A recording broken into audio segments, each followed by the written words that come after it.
spoke shave you're using? Draw knife. Draw knife.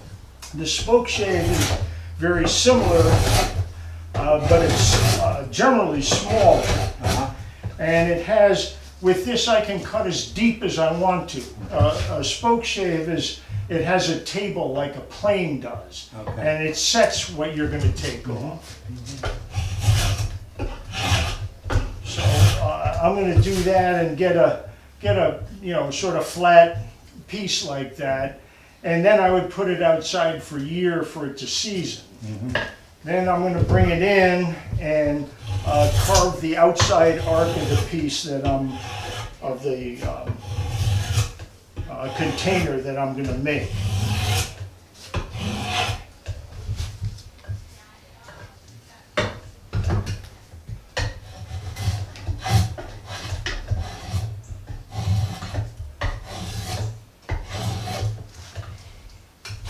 And then when I've got that, I'm going to take this knife and hollow out the inside. And where this knife is as common in the day as a hammer or a tape measure is to us, this is pretty much just a cooper's tool. Okay. And so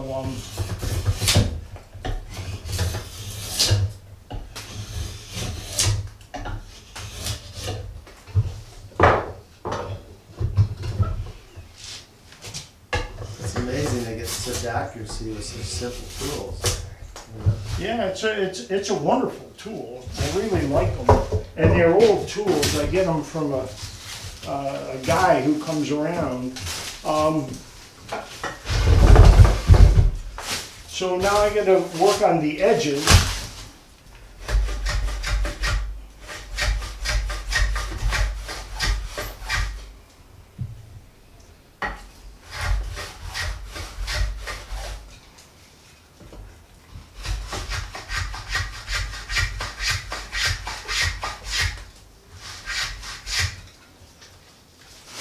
And so I'm tapering this and beveling the edges. Okay.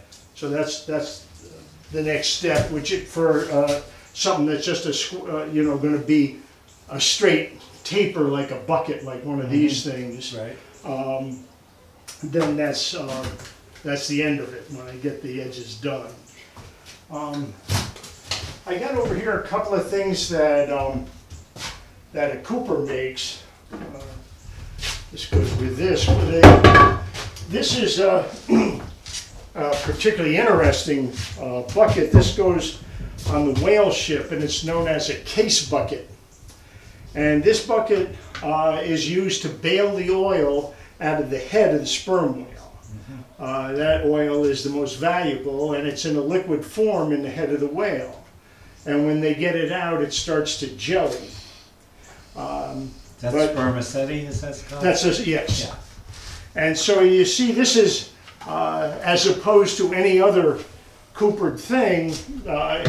All the rest of them look like this. This one not only has this sticking out, but it's about 2.5 inches thick. And that's because when they're putting this in the head, they cut a slot there, but they got to push this through heavy stuff.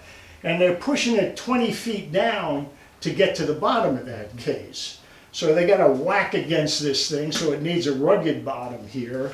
And it has an interesting shape in that there's a curve here, which in a bucket there is usually just straight. And I think somehow maybe it makes it easier to pull out or something, I'm not sure. They're pulling it out with a block and tackle, so, but this is one that I made. We only have one real authentic to the time period, and I wondered how do they keep this bottom in, because it usually fits in a little groove that's cut. And so one day when the curator wasn't around, I took it apart. And what it is very simple. There's a nail.